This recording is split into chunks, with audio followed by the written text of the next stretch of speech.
ఇంతవరకు మరి పాటల ద్వారా ఈ కార్యక్రమాన్ని ముందుకు నడిపించినటువంటి పెద్దలకు, అలాగే పాడినటువంటి ప్రియ సహోదరి సహోదరులకు నా వందనాలు. అలాగే వాక్యాన్ని చదివి మనల్ని ముందుకు నడిపించినటువంటి పెద్దలు చంటుబాంకులు గారికి నా వందనాలు. ఈ సమయంలో మనం దేవుని వాక్యాన్ని నేర్చుకోవడానికి సిద్ధపడదాం.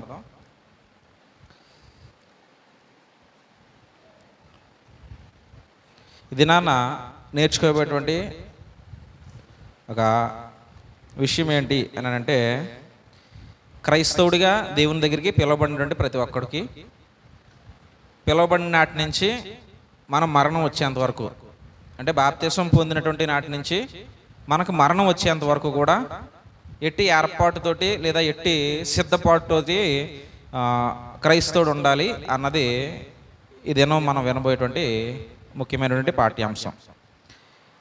వాక్యం మనం చదువుకుందాం. ఇక్కడ ఉండేటువంటి వాక్యము చిన్నదే అయినప్పటికీ దీనిలో ఉన్నటువంటి అర్థం చాలా పెద్దదై ఉన్నది. ఒకసారి చూద్దాం. అపోస్తలుడైనటువంటి పేతురు గారు రాసినటువంటి రెండో పత్రిక, అపోస్తలుడైనటువంటి పేతురు గారు రాసినటువంటి రెండో పత్రిక 3వ అధ్యాయము 12వ వచనంలో మధ్య భాగంలో నేను చదువుతున్నాను. 12వ వచనం మధ్య భాగంలో, దేవుని దినపు రాకడ కొరకు కనిపెట్టుచు దానిని ఆశతో అపేక్షించుచు మీరు పరిశుద్ధమైన ప్రవర్తనతోనూ భక్తితోనూ ఎంతో జాగ్రత్త గలవారై ఉండవలెను. ఇది ఒక స్టేట్మెంట్ లాంటి వాక్యం. ముందుగా ఏంటి అని అంటే, దేవుని దినపు రాకడ కొరకు కనిపెట్టచ్చు అన్నాడు.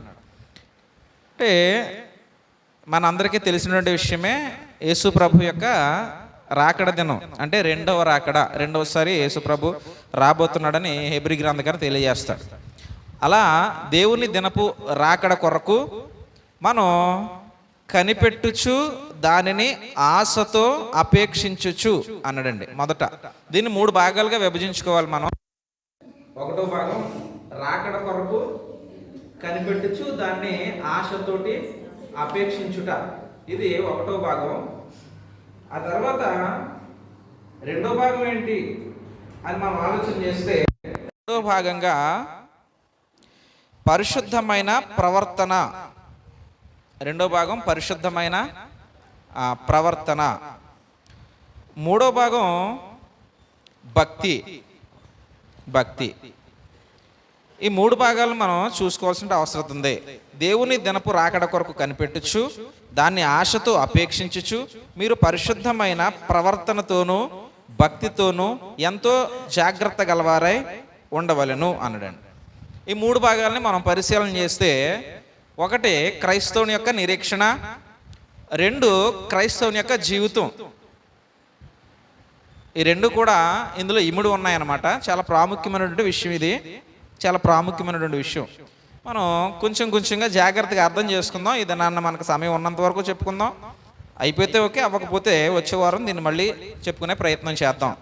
మొదట భాగమైనటువంటి విషయం ఏంటి అంటే, క్రీస్తు ప్రభు యొక్క రాకడ కొరకు కనిపెట్టుచు దానిని ఆశతో అపేక్షించుట. కనిపెట్టడం వరకు బాగానే ఉంది. ఆశతో అపేక్షించడం ఏంటి అంటే, ఆశతోటి త్వర పెట్టడం అన్నాడనమాట. దాని కొరకు త్వరపడేవారిగా ఉండడం అన్నాడనమాట. ఆ దినం కొరకు త్వరపడేవారిగా, ఆ దినం కొరకు ఎదురు చూసేవారిగా, ఆ దినం ఎప్పుడా అని మనం దాని కొరకు మంచి ఆలోచన కలిగి ఉండేవారిగా అన్నాడు. ఆశ అనేటువంటి పదాన్ని ఇక్కడ వినియోగించడం జరిగింది. ఆశతోటి ఆ దినం కొరకు మనం ఎదురు చూడాలి అని అన్నాడు. ఏంటి ఆశ అన్నది కూడా మనం కొంచెం పరిశీలన చేద్దామండి.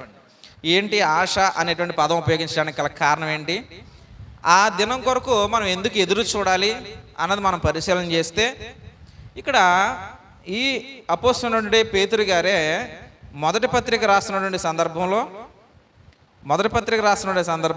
1వ అధ్యాయం ద్వారా మనకి 13వ వచనంలో చూసినప్పుడు ఆ విధంగా ఇక్కడ ఆయన ఈ విధంగా మాట్లాడుతున్నారు మనతోటి.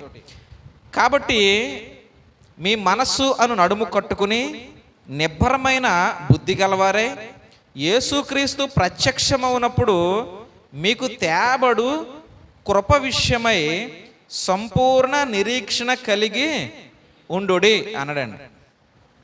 సంపూర్ణమైన నిరీక్షణ, ఆశతోటి అపేక్షించడం అంటే ఎదురు చూడడం, త్వరపడడం అనేటువంటి అర్థం. అలాగే సంపూర్ణమైనటువంటి నిరీక్షణ అన్నాడు. నిరీక్షించడం అన్నా కూడా ఎదురు చూడడం. ఎదురు చూడడం ఎవరి గురించి ఎదురు చూడడం? యేసు ప్రభు గురించి ఎదురు చూడడం. యేసు ప్రభు గురించి ఎదురు చూడడం.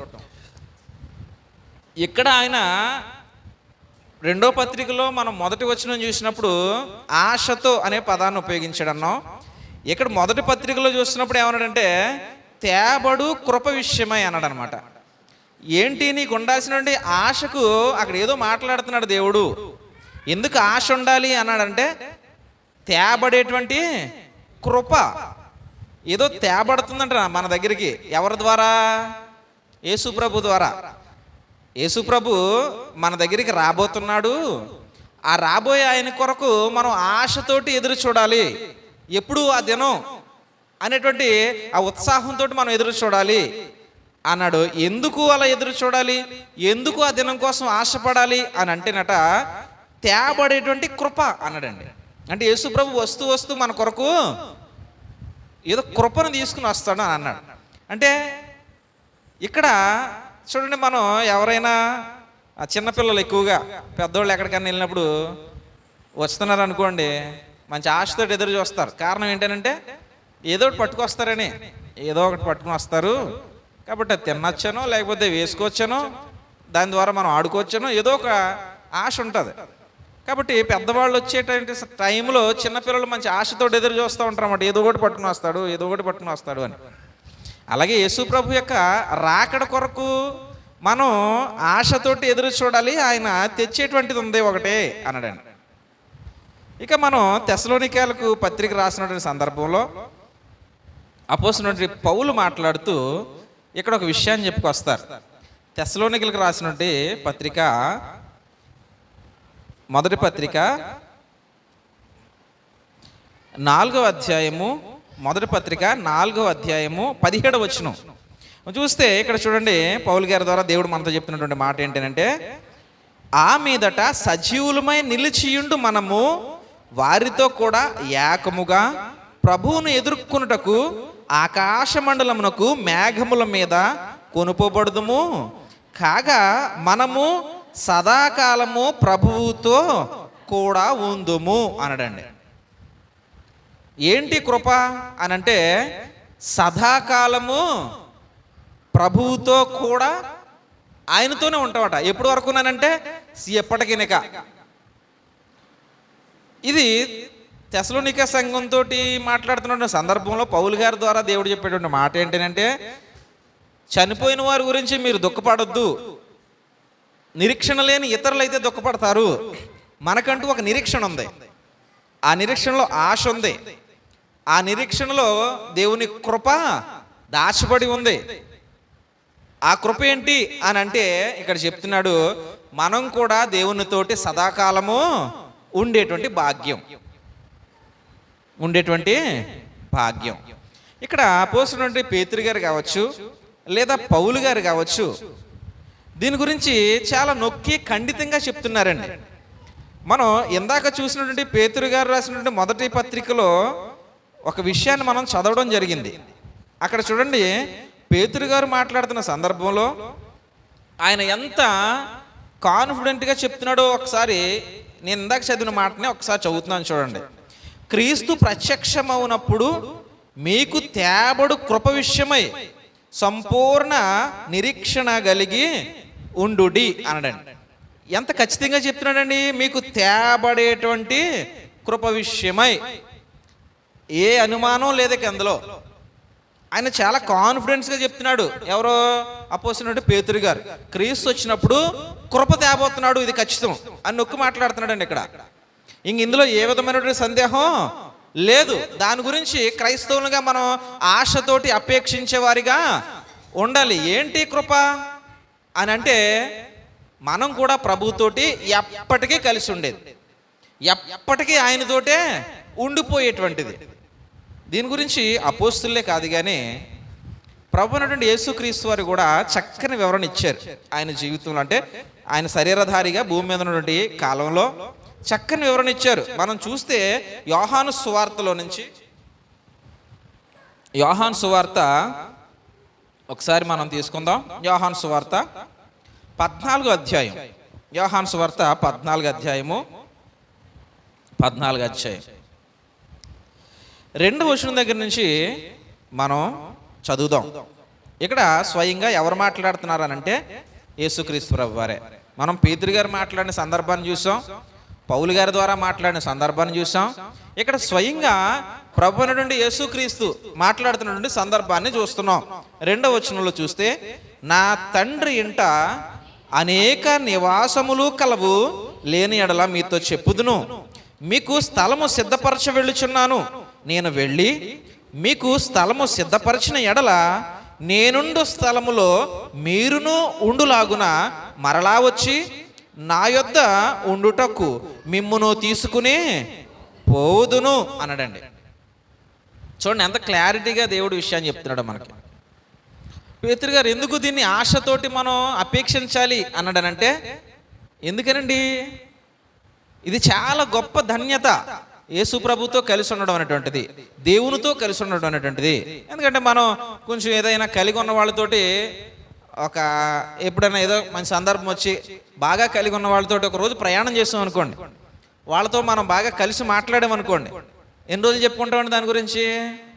చాలా రోజులు చెప్పుకుంటాం. అంత గొప్ప ఆయన, నన్ను కూర్చోబెట్టుకున్నాడు, నన్ను కూడతా తీసుకుని వెళ్ళాడు, అవి మాట్లాడాడు, ఇవి మాట్లాడాడు, ఆయన ఏం తింటే అవి నాకు పెట్టాడు, ఆయన ఏం తాగితే అది నాకు ఇప్పించాడు, మళ్ళీ భద్రంగా నన్ను తీసుకొచ్చి ఇంటికాడ దింపాడు అని చెప్పి ఒక గొప్ప ఆయన.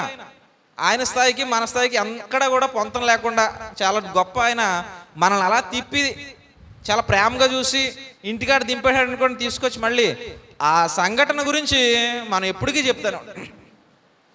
చెప్తానంటామండి. ఏదైనా సిచ్యువేషన్ గుర్తొచ్చిందంటే, దానికి సింక్ అయ్యి సిచ్యువేషన్ ఏదైనా ఎదురైంది అని అంటే వెంటనే ఆయన జ్ఞాపకం చేస్తారు. ఆ రోజు ఇలా చేసాడమ్మా, ఆ రోజు ఇలా తీసుకెళ్ళాడమ్మా, ఇలా చూశాడు, ఎంత ప్రేమగా చూశాడో అని చెప్పి చాలా గొప్పగా గర్వంగా చెప్పుకుంటూ ఉంటాం దాని గురించి. ఒకరోజు చేసిన ప్రయాణం గురించి, ఒకరోజు తిన్న తిండి గురించి, ఒకరోజు చూపించినట్టు ప్రేమ గురించి మనం ఎన్నో దినాలు దాని గురించి చెప్పుకుంటూ గొప్పగా సంతోషించేటువంటి భాగ్యం అది అని ఎంచుకుంటాం. మనం మంచిదే. మరి అలాంటి ప్రేమ, ఇంకా దాన్ని మించినటువంటి ప్రేమ, ఎందుకంటే మానవుల ప్రేమ కన్నా దేవుని ప్రేమ చాలా గొప్పది. మానవుడు ప్రేమించగలడు, తిండి పెట్టగలడు, నీడవగలడు, కానీ ప్రాణాన్నే ఇవ్వలేడు. నిజంగా ప్రాణాన్ని ఇవ్వలేడండి. అన్నీ పెడతాం, కలిగి ఉంటే తిన్నాక పెడతాం, ఉండడానికి ఇస్తాం, కట్టుకోవడానికి ఇస్తాం, ప్రేమగా చూస్తాం, ఎంతవరకు ఓకే. కానీ ప్రాణం పెట్టే అంతా ఆ ప్రేమను మాత్రం మనం చూపించలేం. ఖచ్చితంగా వాక్యం చెప్తున్నప్పటికీ దాన్ని మనం అక్కడి వరకు వెళ్తాం, కానీ ఆ మెట్టు వచ్చేసరికి దాన్ని ఎక్కడానికి ఇష్టపడం. ఇక మనం అక్కడి వరకు చేసుకుంటూ వెళ్తాం, కానీ ఆ చావు అనేటువంటి మెట్టు వచ్చింది అనుభూతికి మనం వెనక్కి దిగి వచ్చేస్తాం. ఇది మాత్రం మన జీవితాల్లో చేయలేం. కానీ ప్రభు అనేటువంటి యేసుక్రీస్తుని చూస్తే ఆయన జీవితంలో చివరి మెట్టు ఇది అని తెలుసుకొచ్చాడు. అయ్యా నీ జీవితంలో చివరి మెట్టు ఏంటి అంటే చావు అని ముందే తెలిసి ఆ మెట్టు ఎక్కడానికి వచ్చిన వారు ఎవరనంటే యేసుక్రీస్తు ప్రభు వారు. మనకు ఆ మెట్టు గురించి తెలియదు. ఒక మెట్టు ప్రేమ, చూపు, తిండి, బట్ట, ఇలా ఒకటి చూసుకుంటూ వెళ్తున్నాం. ఒకానొక రోజు చావు అనేటువంటి మెట్టు వచ్చింది అనుకో, అమ్మో ఇది వస్తుందని అనుకోలేదు నేను. తిండి వరకు అంటే పెట్టగలం, బట్ట వరకు అంటే ఇవ్వగలం, నీడ వరకు అంటే చూడగలం, ఇక అంతకు మించి ప్రాణం ఇవ్వడం అంటే ఇది అయ్యే పని కాదు అని మనం అక్కడి నుంచి వెనక్కి తిరిగి వచ్చేస్తాం. కానీ యేసు ప్రభుకి చివరి మెట్టు ఏంటో తెలుసు. ఆయన ప్రాణం పెట్టాలనేటువంటి మెట్టు ఆయనకు తెలుసు. కాబట్టి ఆయన ఈ మెట్లన్నీ ఎక్కుకుంటూ చివరి మెట్టు కూడా ఎక్కి మన కోసం ప్రాణం ఇచ్చాడు. ఇది పరిపూర్ణమైన ప్రేమ. కాబట్టి ఒక గొప్ప వ్యక్తి మనల్ని ఒకరోజు ఘనంగా చూసినందుకు మనం ఎంతో సంతోషిస్తున్నాం. మరి ఎంత ప్రాణం పెట్టేటువంటి ప్రేమ కలిగినటువంటి యేసు ప్రభు వారు తనతో పాటు మనల్ని ఉంచుకుని, తనతో పాటు మనల్ని తిప్పుకుంటూ, తనతో పాటు ఆనందాన్ని, సంతోషాన్ని అనుభవించేటువంటి భాగ్యాన్ని ఒకరోజు కాదు, 2 రోజులు కాదు, సదాకాలము, అంటే ఎప్పటికీ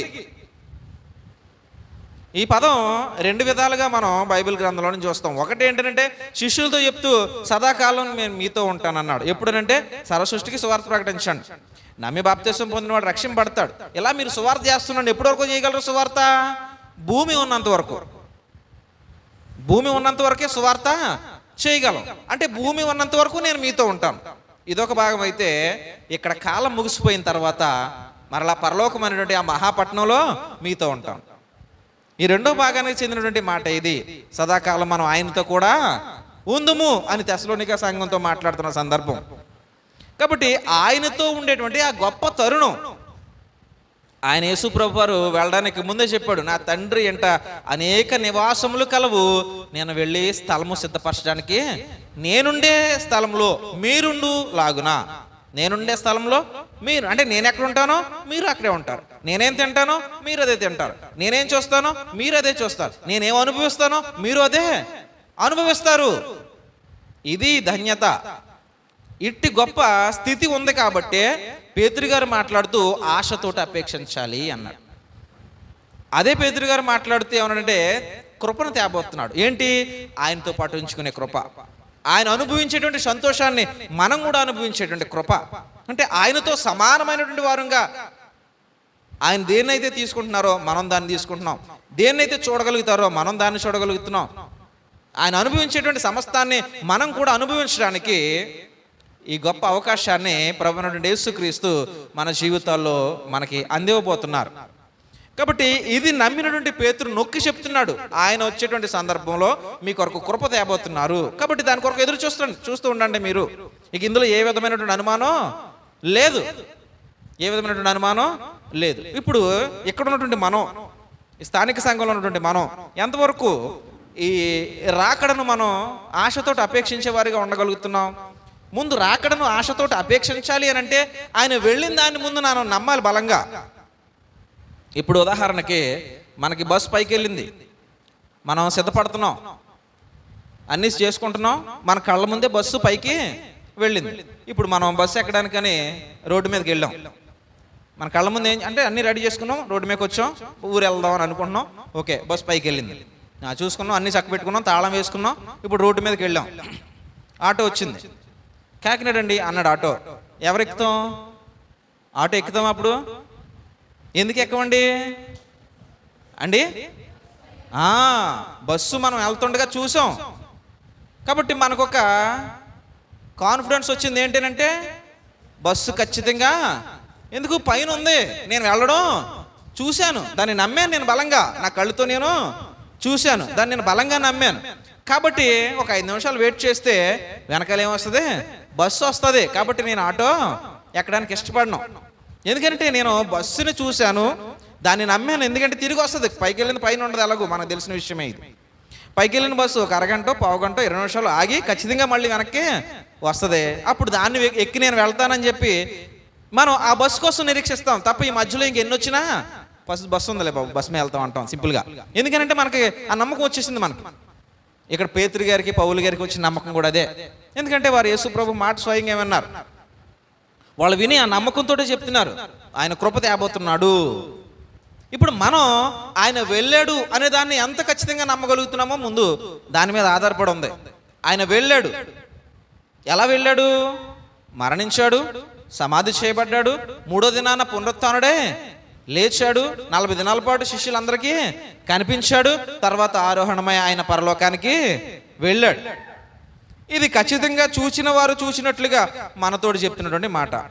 అపోస్తలుడైనటువంటి యోహాను పత్రిక రాస్తూ, మొదటి పత్రిక రాస్తూ ఆయన నిక్కచ్చిగా ఈ విషయాన్ని మనతో పంచుకుంటున్నారు.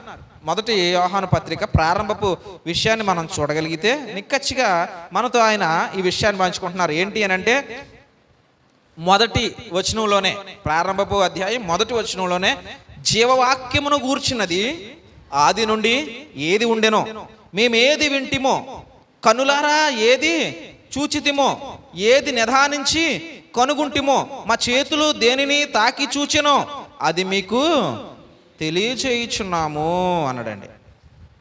అంటే వాళ్ళు ఊహాజనితంగా చెప్పట్లేదట ఈ విషయాలు ఏవి కూడా. పౌలు గారు కావచ్చు, పేతురు గారు కావచ్చు, యోహాను గారు కావచ్చు, వీళ్ళందరూ అపోస్తులు.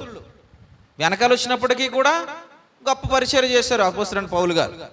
వీళ్ళందరూ ఎవరంటే యేసుక్రీస్తు ద్వారా ఎన్నిక చేయబడినటువంటి వారు, పిలువబడినటువంటి వారు, బోధింపబడినటువంటి వారు, బలపడినటువంటి వారు, సంఘాలకి సువార్తను ప్రకటించినటువంటి వారు, సంఘాలని బోధించి బలపరిచినటువంటి వారు వీళ్ళందరూ కూడా. కాబట్టి వీళ్ళు ఏం చెప్తున్నారు? మేమేమి కల్పించి చెప్పట్లేదు, మేమేమి కల్పించి చెప్పట్లేదు, మేము చూడం దాన్ని చెప్పట్లేదు, మేమేదో ఊహించి ఇలాగ జరుగుతుందేమో ఒకవేళ అని ఊహించి చెప్పట్లేదు.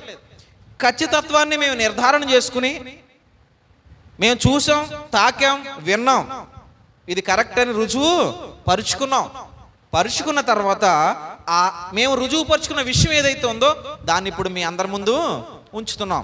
ఇది వాళ్ళు చెప్తున్నటువంటి విషయం.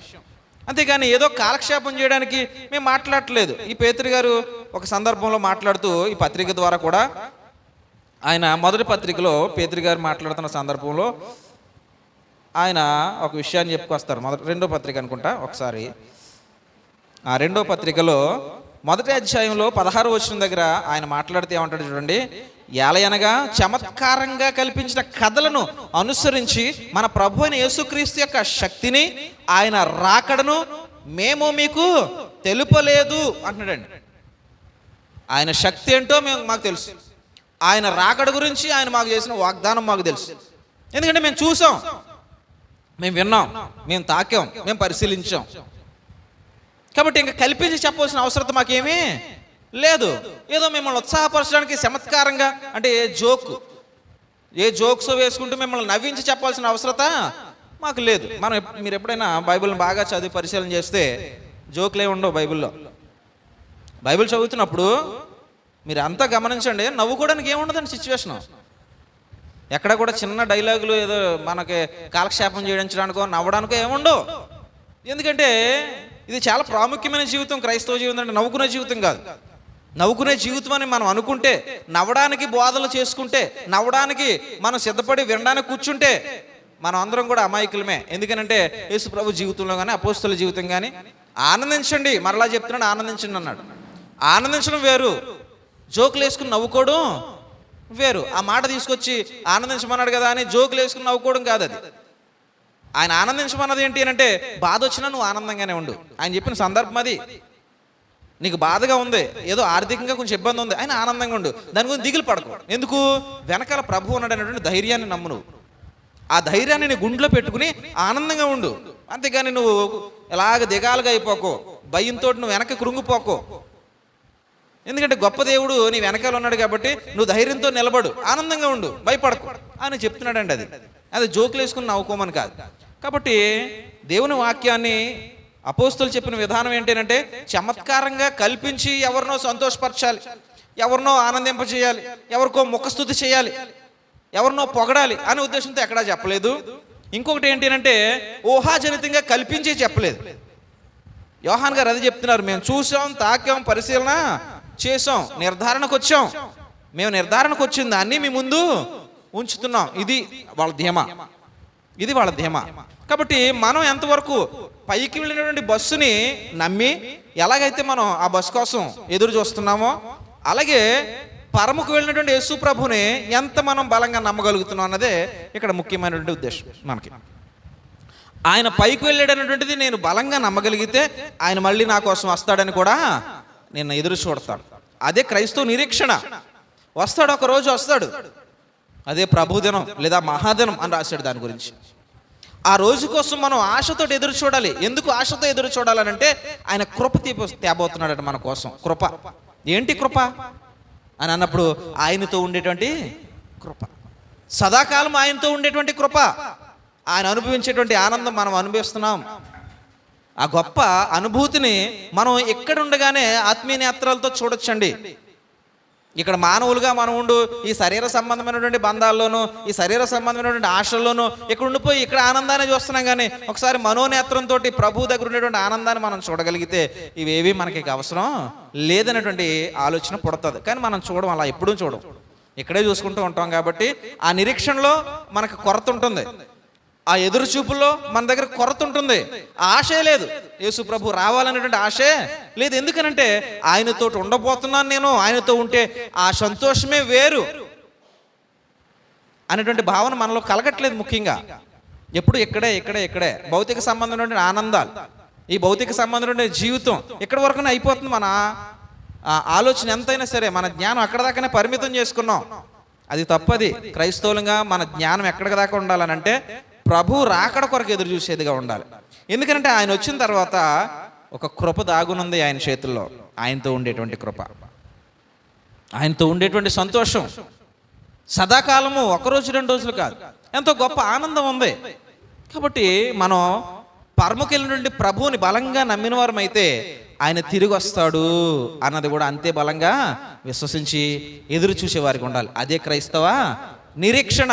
మరి మనం ఎంతమంది రేపు వస్తాడు ప్రభు, ఎల్లుండి వస్తాడు ప్రభు, ఇప్పుడే వస్తాడు ప్రభు, ఎప్పుడు వచ్చినా నేను సిద్ధంగానే ఉండాలి అనేటువంటి సిద్ధపాటు ఎవరికి ఉంటుంది? యేసు ప్రభు వారు కన్యకుల గురించినటువంటి ఉపమానం చెప్తారు. కన్యకుల గురించిన ఉపమానం చెప్తారు. 10 మంది కన్యకులు, అందులో 5 సిద్ధపడినటువంటి వారుగా కనిపిస్తారు, 5 సిద్ధపాటు లేనటువంటి వారుగా కనిపిస్తారు. ఏంటి? పెండ్లి కుమారుడు ఎప్పుడైనా రావచ్చు, వచ్చేసరికి మనం ఎంత సిద్ధపాటుతో ఉన్నాము అన్నది ఆ ఉపమానం యొక్క భావం. కాబట్టి యేసు ప్రభు ఎప్పుడైనా రావచ్చు. ఆయన రాకడ గురించి బైబిల్ ఏం చెప్తుందంటే దొంగ వలే వస్తాడు. లేకపోతే ఒక గర్భిణీ స్త్రీకి ప్రసవ వేదన వచ్చినట్లుగా వస్తాడు. ఎప్పుడు వస్తుందో తెలియదు, అలా తిరుగుతూ ఉంటాడు, సడన్గా నొప్పి వస్తుంది. దొంగ ఎప్పుడు వస్తాడో తెలియదు. ఈ చీకటి పడినటువంటి 7 మొదలుకొని తెల్లవారు 7 వరకు ఏదో టైంలో రావచ్చు. ఆడు పలానా టైం అప్పుడు వస్తాడని. దొంగ ఎప్పుడు వస్తాడంటే నువ్వు ఆదమరిచినప్పుడు వస్తాడు. ఎప్పుడు వస్తాడండి దొంగ? మనం ఆదమరిచినప్పుడు వస్తాడు. మరి అప్పుడు యేసు ప్రభువుని గురించి మనం ఎలా ఆలోచన చేయాలి?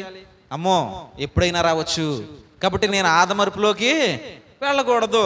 ఆశతోటి అపేక్షించేవాడిగా, ఎదురు చూసేవాడిగా, ఆ రోజు కోసం, ఆ క్షణం కోసం పరితపించేవాడిగా, నేను తొందరపడేవాడిగా, అలాగే నాతో పాటు ఉన్నవారిని తొందర పెట్టేవారిగా సిద్ధపాటు. ఇప్పుడు మరలా అదే బస్సు ఉదాహరణ దగ్గరికి వెళ్దాం. మనం వెళ్ళాం, సెంటర్లో నుంచున్నాం బస్సు కోసం. బస్సు వచ్చే సౌండ్ మనకు వినబడుతుంది. ఇప్పుడు ఇంటికాడ ఇంకా మన వాళ్ళు రావాల్సిన వాళ్ళు ఉన్నారు, భర్త కానీ, బిడ్డ కానీ, భార్య కానీ, ఎవరో ఒకరు ఇంకా రావాల్సిన వాళ్ళు ఉన్నారు. అప్పుడు మనం ఏం చేస్తాం? ఇక్కడ నుంచుని వాళ్ళని ఏం చేస్తాం? ఇంకా ఇంటికాడ ఉండి ఏదో చక్క పెడుతున్నారు, కాళ్ళు కడుకుంటున్నారు, మొహం కడుకుంటున్నారు. ఇంకా మనం ఇక్కడ నుంచి ఉన్నాం, బస్సు సౌండ్ వచ్చేలాగా అనిపిస్తుంది మనకి. ఏం చేస్తాం మనం అక్కడ నుండి? కంగారు పడకలే, ధీమాగా ఉండి అంటామా? కంగారు పడక ధీమాగా ఉన్నాను తిడతాం రావాలని చెప్పి, తొందర పెడతాం వాళ్ళని. బస్సు వచ్చేస్తుందని కంగారు పెడతాం. ఆ తొందరపాటు ప్రభు దినం కొరకు మరి మనం ఎవరికైనా ఇలాగ కలవరపాటు పెట్టేవారిగా, తొందర పెట్టేవారిగా, దాని గురించి ప్రేరేపించేవారిగా మనం ఉండగలుగుతున్నామా? ఇది అస్సలు ఉండదు మన జీవితాల్లో. నిజంగా ఆలోచన చేస్తే ఏమో ప్రభు రాకడ ఎప్పుడో తెలియదు. కాబట్టి క్రైస్తవులుగా మనం ఎంత సిద్ధపాటు కలిగి ఉన్నాం? ఎక్కడ ఏది మర్చిపోకూడదు, అన్నీ సిద్ధం చేసుకోవాలి. ఆ అన్నీ సిద్ధం చేసుకోవడమే ప్రక్కన రాయబడినటువంటి ఆ 2 మాటలు కూడా ఏంటి అని అంటే, మీరు పరిశుద్ధమైన ప్రవర్తనతోనూ భక్తితోనూ ఎంతో జాగ్రత్త గలవారై ఉండవలను అనడండి. ఇదే సిద్ధపాటు, క్రైస్తవ జీవితం యొక్క సిద్ధపాటు ఇదే. ఏంటి అని అంటే పరిశుద్ధమైన ప్రవర్తన అనడండి. పరిశుద్ధ ప్రవర్తన ఏంటి? పరిశుద్ధ ప్రవర్తన, అసలు పరిశుద్ధ ప్రవర్తన అంటే ఏంటి? అసలు ఇది పరిశుద్ధ ప్రవర్తన. ఈ పరిశుద్ధత అనేటువంటిది అసలు మన దగ్గరికి ఎలాగొస్తుంది? ఇది ముందు పాయింట్ అండి.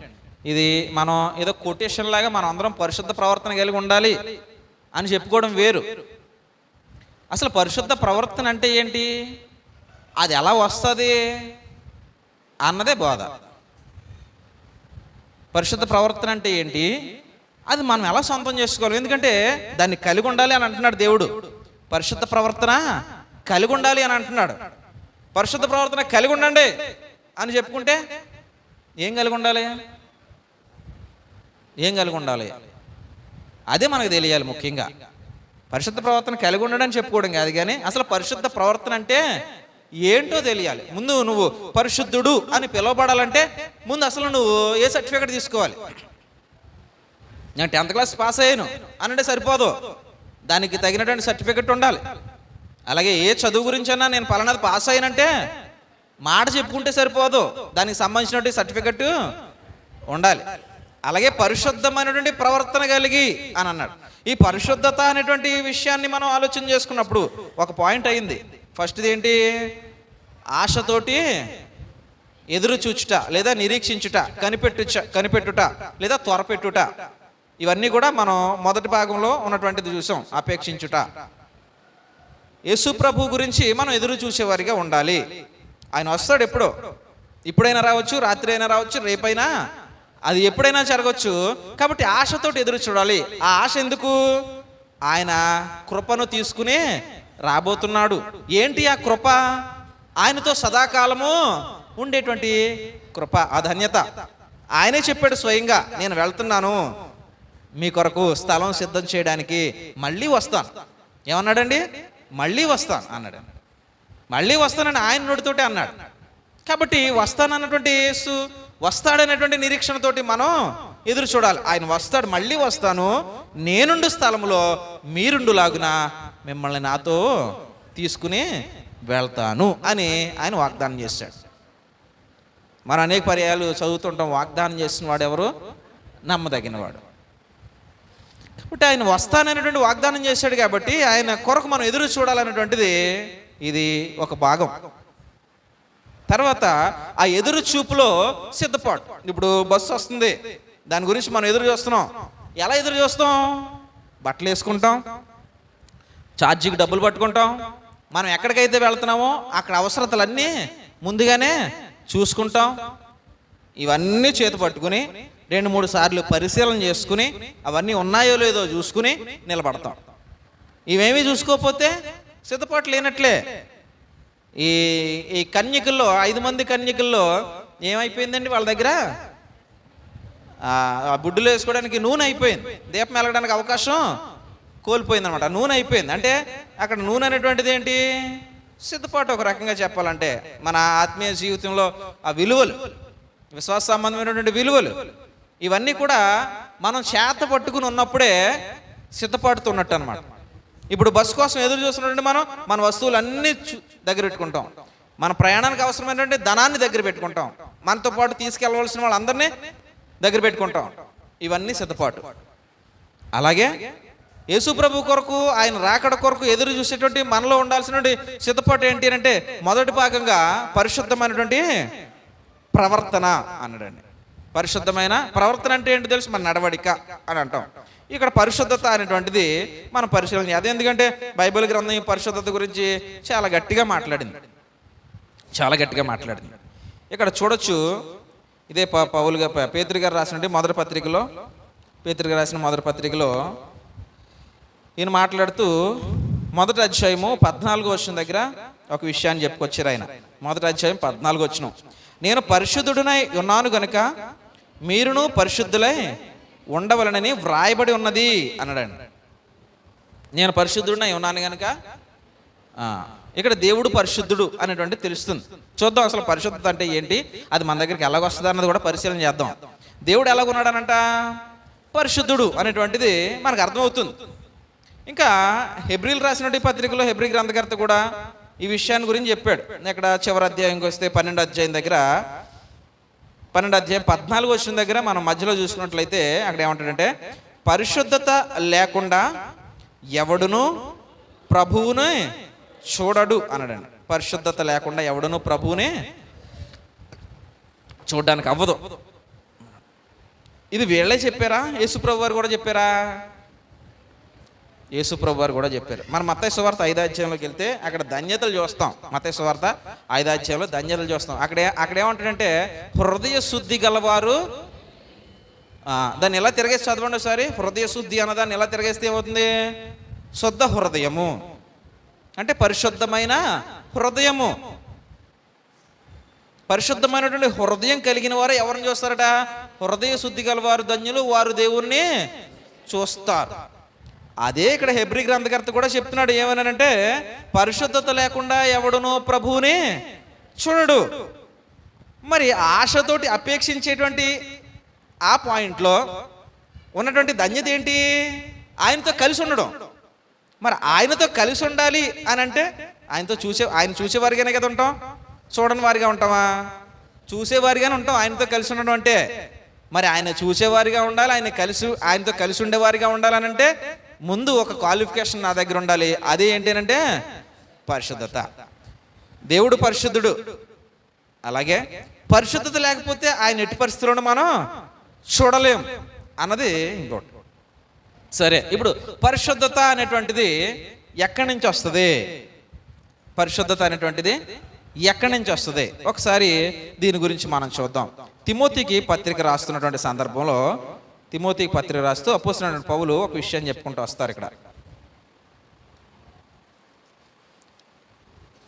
2వ పత్రిక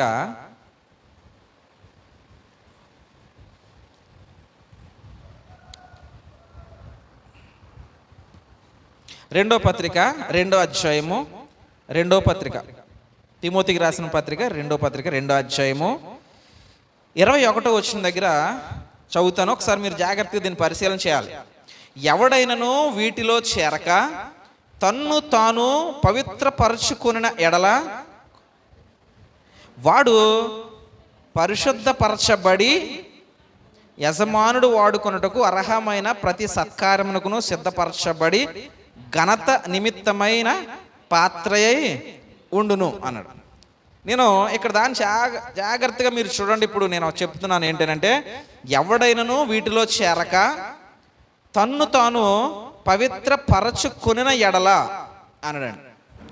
పవిత్రపరచుకొనిన ఎడల వాడు పరిశుద్ధపరచబడి అన్నాడు. జాగ్రత్తగా ఆలోచించండి. ఒక వ్యక్తి తన్ను తాను పవిత్రపరచుకోగలిగితే వాడు ఏమవుతాడు? పరిశుద్ధుడవుతాడు. ఒక వ్యక్తి తన్ను తాను పవిత్రపరచుకోగలిగితే పరిశుద్ధుడవుతాడు. పరిశుద్ధత, పవిత్రత అనేటువంటివి రెండు ఈక్వల్గానే అనిపిస్తూ ఉంటాయి మనకి, రెండు సమానంగానే అనిపిస్తుంటాయి. నిజానికి ఇంగ్లీష్ బైబిల్లో చూసినప్పుడు ఈ రెండాటికి కూడా హోలీ అనేటువంటి పదాన్ని, అంటే పవిత్రత అని వాడిన దగ్గర, పరిశుద్ధత అన్న దగ్గర హోలీ అనే వాడాడు ప్రతి చోట. పవిత్రత అని ఎక్కడైతే పదం కనపడుతుందో అక్కడ హోలీ అనేటువంటి దాన్ని వాడాడు. ప్యూరిటీ అనేటువంటి దాన్ని వాడడం జరిగింది. హోలీ అన్నాడు, ప్యూరిటీ అన్నాడు. అలాగే క్లీన్ అంటే అపవిత్రత అన్న దగ్గర ఉపయోగించిన పదం అంటే అన్క్లీన్ అన్నాడు, అంటే క్లీన్, శుభ్రం. ప్యూరిటీ అంటే అది శుభ్రమే, అది శుభ్రమే. హోలీ అంటే అది శుభ్రమే. ఇక అందులో ఏ విధమైనటువంటి మచ్చలు, డాగులు ఇలాంటివి ఏవి ఉండవు. కాబట్టి పవిత్రత, పరిశుద్ధత అనేటువంటి దగ్గరగా సిమిలర్గా ఉన్నటువంటి పదాలు అయినప్పటికీ మనం పరిశుద్ధ అనేటువంటి పదాన్ని మనం సొంతం చేసుకోవాలంటే ముందు శరీరాలతో ఉన్నప్పుడు ఈ శరీరం కానీ, మన మనస్సు కానీ, మన ఆలోచన సమస్తము పవిత్రమైన దానిగా ఉంచుకోవాలి అన్నాడు. పవిత్రపరచుకున్నప్పుడే మనం పరిశుద్ధులుగా ఎంచబడుతున్నాం. ఇక్కడ చూడండి, ఇక్కడ ఈ పదాన్ని మళ్ళీ చదవండి. ఎవడైనను వీటిలో చేరక తన్ను తాను పవిత్రపరచుకొనిన ఎడల వాడు పరిశుద్ధపరచబడి అన్నాడు. మనల్ని మనం పవిత్రపరచుకోవాలి ముందు. అంటే మనల్ని మనం దేవునికి ఎలా చూపించుకోవాలంటే ప్యూరిటీ ఉన్నవారిగా జీవించుకోవాలంట, అంటే క్లీన్గా జీవించుకోవాలంట. నన్ను నేను క్లీన్గా జీవించుకోవాలి, నిన్ను నీవు క్లీన్గా జీవించుకోవాలంటే ప్యూరిటీ ఉండాలి నీలో. ఇది ఏంటి అంటే ఈ ప్యూరిటీ లేదా పవిత్రత అన్నది నేను సొంతం చేసుకుంటే అప్పుడు నేను ఎవరినవుతాను? పరిశుద్ధుడిని అవుతాను. ఈ పవిత్రత అనేటువంటిది నాకు సొంతం అవ్వలేదనుకో, నేను పరిశుద్ధుడిని కాదన్నమాట. ఇప్పుడు పవిత్రతను నేను ఎలా సొంతం చేసుకోవాలి? ఆ ప్యూరిటీ కలిగినటువంటి మైండ్ అంటే దాన్ని నేను ఎలా సంపాదించాలి, ఇది ఎలా సాధ్యము అని మనం ఆలోచన చేస్తే, మనం నోటి మాటతో చెప్పుకున్నా లేదా కొన్ని వాక్య భాగాలను చూసినా దేవుని వాక్యం ద్వారా సాధ్యం అనొచ్చు, అయిపోతుంది. దేవుని వాక్యం ద్వారా సాధ్యం అంటే అయిపోతుంది. అయితే కొంచెం బాగా ఆలోచన చేద్దాం. అంత సింపుల్గా చెప్పుకునే వరకు కాకుండా కొంచెం బాగా ఆలోచన చేద్దాం. ఈ పవిత్రత అనేటువంటి ఆ విషయాన్ని గురించి మాట్లాడుతున్న సందర్భంలో కొన్ని చూద్దాం. మనం మళ్ళీ ఒకసారి పేతురు గారు రాసినటువంటి పత్రిక దగ్గరికి వెళ్దాం. పేతురు గారు రాసిన పత్రిక, పేతురు రాసిన పత్రికలో నుంచి ఒక చిన్న పదాన్ని చూసి మొదటి పత్రిక 1వ అధ్యాయము 16వ వచనం దగ్గర నుంచి, అంటే ఇందాక మనం చదివిన దాన్ని మళ్ళీ కొనసాగింపు కూడా చూస్తున్నాం. ఏంటంటే, నేను పరిశుద్ధుడినై ఉన్నాను కనుక, ఈ ముందు ఒక కన్ఫ్యూజన్ లేకుండా ఒక క్లారిటీ ముందు మీ మైండ్లోకి రావాలి. ఏంటి అంటే, పరిశుద్ధత అంటే పరిశుద్ధ ప్రవర్తన కలిగి అన్నాడు కదా. ఆ పరిశుద్ధ ప్రవర్తన అనేది ఎక్కడి నుంచి వస్తుంది మన దగ్గరికి అంటే, ముందు మనల్ని మనం పవిత్రులుగా కనపరుచుకున్నప్పుడు, ముందు మనల్ని మనం ఎలా కనపరుచుకోవాలి? పవిత్రులుగా కనపరుచుకోవాలి. అది మాత్రం మైండ్లో పెట్టుకోండి. ఇప్పుడు చూద్దాం దీన్ని ఏమంటున్నాడో. నేను పరిశుద్ధుడై ఉన్నాను కనుక మీరును పరిశుద్ధులై ఉండుడని వ్రాయబడి ఉన్నది. కాగా మీరు విధేయులకు పిల్లలై మీ పూర్వపు అజ్ఞాన దశలో మీకుండిన ఆశలను అనుసరించి ప్రవర్తింపక, ఇది అర్థం కావాలి ముందు మనకేంటి, మీ పూర్వపు అజ్ఞాన దశలో మీకుండిన ఆశలను అనుసరించి ప్రవర్తింపక, మిమ్మును పిలిచిన వాడు పరిశుద్ధుడై ఉన్న ప్రకారము మీరును సమస్త ప్రవర్తన యందు పరిశుద్ధులై ఉండుడి. ఇక్కడ ఒక లింక్ దొరుకుతుంది మనకేంటంటే, పూర్వపు అజ్ఞాన దశలో మీకుండిన ఆశలను అనుసరించి ప్రవర్తింపక, ఇది ఒక లింక్ దొరుకుతుంది మనకు. పూర్వపు దశ దేవుడు అంటే మనకి అర్థం కాని దశ, దేవుడి దగ్గరికి మనం రాని దశ, దేవుడిని మనం లెక్క చేయని దశ. ఆ దశలో మనకు కొన్ని ఆశలు ఉన్నాయట, ఆ దశలో మన పద్ధతులు ఉన్నాయట. ఆ దశలోనైనా ఈ దశలో కూడా ఉన్నాయా? ఈ దశలో కూడా ఉంటున్నాయి మన దగ్గర. కాబట్టి ఆ దశ గురించి మాట్లాడుతున్నాడు భక్తులతో మాట్లాడుతూ. ఆ దశలో ఉన్నటువంటి ఆ పూర్వపు అజ్ఞాన దశలో ఉన్నటువంటివి ఇప్పుడు ప్రస్తుతానికి మన దగ్గర ఏమవ్వాలంటే అవన్నీ కట్ అవ్వాలి. అవన్నీ ఇప్పుడు ఉండడానికి వీలు లేదు. అప్పుడే నువ్వేం సంపాదించుకోగలుగుతావు అంటే, దేవుడు కోరుకున్నటువంటి పరిశుద్ధతను సంపాదించుకోగలుగుతావు. మరి పూర్వం అజ్ఞాన దశలో నాకు ఉన్నటువంటి ఆ ఆశలు ఏంటి, ఆ ఆలోచనలు ఏంటి, ఆ పద్ధతులు ఏంటి, ఆ విధానాలు ఏంటి మనకు తెలియాలి. ఎందుకంటే అవి ఏంటో తెలిస్తే అప్పుడు వాటిని కట్ చేయగలుగుతాను. నువ్వు శుభ్రంగా తయారవు అనడానికేనే పలానాది వేసుకో, పలానాదే పూసుకో అని చెప్పి శుభ్రంగా తయారవడం చెప్పడానికి తేడా ఉందా లేదా? ఉందా అండి? శుభ్రంగా తయారవు అన్నది అయిపోయింది అక్కడితోటి, కొటేషన్ అంతే. ఈ దినాల్లో వాక్యం అంతా కొటేషన్ లాగా అయిపోతుంది. దాని లోపల ఏముంటుందో తెలుస్తలేదు. మరి ముఖ్యంగా మన క్రీస్తు సంఘాల్లోనే, ఎక్కడో కాదు, నేను బయట వాళ్ళ గురించి మాట్లాడట్లేదండి. మన క్రీస్తు ప్రభు సంఘాల్లో వాక్యం అంతా కొటేషనే. ఇక్కడ ఉన్న వాక్యం చదివాడు అంతే, అయిపోయింది అక్కడితోటి. మళ్ళీ ఇంకో వాక్యం చదివాడు, అయిపోయింది అక్కడితోటి. అందుకే క్రీస్తు సంఘాల్లో భక్తి కనపడదు అంటారు బయట చాలామంది. నేను విన్నదండి, బయటకు వెళ్ళినప్పుడు నేను విన్నది ఏంటంటే, క్రీస్తు సంఘాల్లో భక్తి కనపడదు అంటారు. నిజమే, వాక్యం వినపడడంతో జ్ఞానం ఉందనేటువంటి విర్రవీగుతనం ఒకటే కనపడుతుంది ఎక్కడ? క్రీస్తు సంఘాల్లో. మన దగ్గర అలా ఉండకూడదన్న ఉద్దేశంతో ప్రసంగాలు చేసేటప్పుడు వాటిని చాలా విపులంగా వివరించి చెప్పే ప్రయత్నం చేస్తున్నాం. వాక్యాలు కొటేషన్లాగా ఇచ్చేస్తే ఎవడని ఇచ్చేస్తాడండి? ఇందులో ఉన్న వాక్యం చెప్పాడు అంతండి, ఇందులో ఉన్నది చదివేసి కొటేషన్ ఇచ్చేయడం చాలా సింపులే. కానీ ఆ కొటేషన్ వెనకాల ఏంటి అసలు దేవుని ఉద్దేశం? అక్కడికి ప్రయాణం చేయించాలి వినేవాడిని. అక్కడికి ప్రయాణం చేయించినప్పుడే అప్పుడు నన్ను నేను మార్చుకోవడానికి అవకాశం ఉంటుంది. అంతేగాని బోర్డుల మీద రాసినట్టు అలా రాసేసి వదిలేస్తే ఎప్పుడు మారుతాం? మారో జీవితాలు. ఎందుకంటే నీకు అర్థం అవ్వలేదు జీవితం మారడం ఎలాగో, నాకు అర్థం అవ్వలేదు జీవితం మారడం ఎలాగో. కాబట్టి వెంటనే వెళ్ళిపోతున్నాం. ఆ జీవితం మారడం ఎలాగో అర్థమైతే జీవితాన్ని మార్చుకుంటాం. ఆ ప్రయత్నం చేద్దాం దయచేసి. ఇక్కడ చూద్దాం, పూర్వం ఒక అజ్ఞాన దశ ఉంది, దాన్ని ఏం చేయాలంటున్నాడు? విడిచిపెట్టాలి. అది ఉండకూడదు నీ దగ్గర. ఎందుకనంటే ఆ దశలో కొన్ని జరిగినటువంటి కార్యక్రమాలు కావచ్చు, చేసినటువంటి పనులు కావచ్చు, ఇవన్నీ ఏం చేస్తాయంటే నీకు ఒక బ్యాడ్ నేమ్ అని తెచ్చిపెడతాయి. ఆ దశలో అంటే ఎలాగా? ఆ క్రియలన్నీ కూడా అవయవాలుగా. ఉదాహరణకి ఇంకొక ఎగ్జాంపుల్ తీసుకొద్దాం మనం.